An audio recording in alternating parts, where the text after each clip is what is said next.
जय श्री कृष्णा। राधे राधे। दोस्तों, हिंदू धर्म में एकादशी व्रत का खास महत्व है। यह हर महीने में 2 और साल में 24 एकादशी होती है। लेकिन कार्तिक माह के कृष्ण पक्ष में पड़ने वाली एकादशी का अपना अलग ही महत्व है। इसे रमा एकादशी के नाम से जाना जाता है। हिंदू पंचांग के अनुसार रमा एकादशी इस बार 9 नवंबर दिन गुरुवार को पड़ रही है। यह खास व्रत भगवान विष्णु को समर्पित है। मान्यता है कि इस व्रत को रखने और भगवान विष्णु की विधिवत पूजा करने से सभी पाप मिट जाते हैं।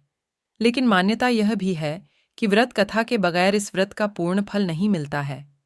जो जातक व्रत धारण करने के साथ व्रत कथा पढ़ते या सुनते हैं, उनकी हर मनोकामना पूरी होती है और जीवन में किसी चीज की कोई कमी नहीं रहती है।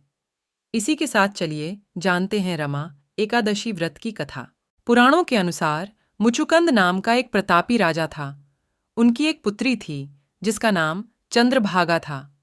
पिता मुचुकंद ने अपनी बेटी चंद्रभागा की शादी राजा चंद्रसेन के बेटे शोभन से करा दिया।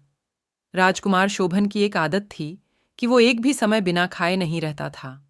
इसी बीच शोभन एक बार कार्तिक के महीने में अपनी पत्नी के साथ ससुराल आया। उस दिन रमा एकादशी का व्रत भी था।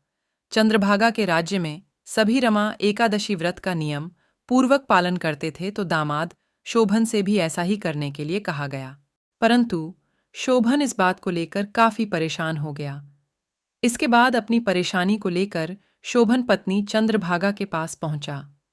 तब चंद्रभागा ने कहा कि ऐसे में तो आपको राज्य के बाहर ही जाना पड़ेगा, क्योंकि पूरे राज्य के लोग इस व्रत के नियम का पालन करते हैं। यही नहीं, आज के दिन यहाँ के जीव जंतु भी भोजन नहीं करते हैं। चंद्रभागा की इस बात को सुनने के बाद आखिरकार शोभन को रमा एकादशी व्रत रखना ही पड़ा। लेकिन पारण करने से पहले ही उसकी मृत्यु हो गई। इसके बाद चंद्रभागा अपने पिता के यहाँ ही रहने लगी। एकादशी व्रत के पुण्य प्रभाव से शोभन का अगला जन्म हुआ। इस बार उन्हें मंदिरांचल पर्वत पर आलीशान राज्य प्राप्त हुआ।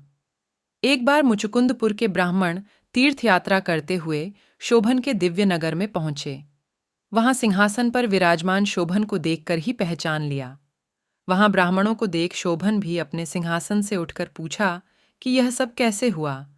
इसके बाद तीर्थ यात्रा से लौटने के बाद ब्राह्मणों ने चंद्रभागा को पूरी बात बताई।